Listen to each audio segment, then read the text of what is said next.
a power disparity between the civilians and the powerful people.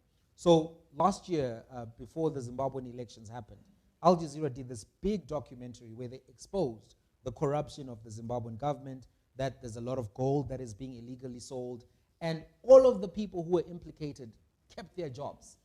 If you check now, they are still posting lavish cars, lavish lifestyles, the very same people who were named by name in the documentary, showing that the ZANU-PF government is so comfortable in their power that they don't give a damn. And they know that there's such a big power asymmetry between them and the people that nothing is ever going to change. And as a result, they don't care, right? Same applies to a degree if you look at what happened in Namibia. You know, the fish rot scandal came up, a few ministers were arrested, but the implications of the fish rot documentary by Al Jazeera as well was that the president was involved. But he died in power.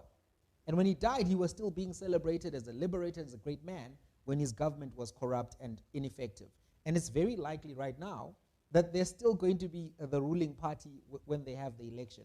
So there's a bit of an illusion, I think, to the democratic process in the African space, which is why I think that you've seen people becoming attracted to this idea of coups.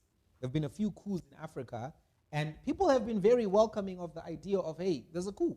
You know, in Chad, in Burkina Faso, in Niger, several places where the military just said, enough is enough, we're taking over.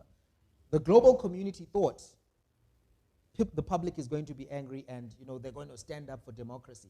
But the public were like, screw democracy, we don't care about it.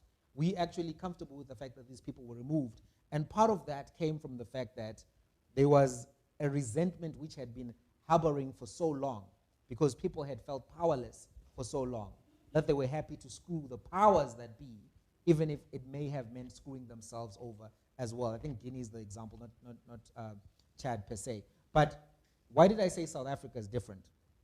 I think that there's still a unique opportunity in South Africa for South Africa to follow the path of Ghana and Zambia, not necessarily the path of Zimbabwe.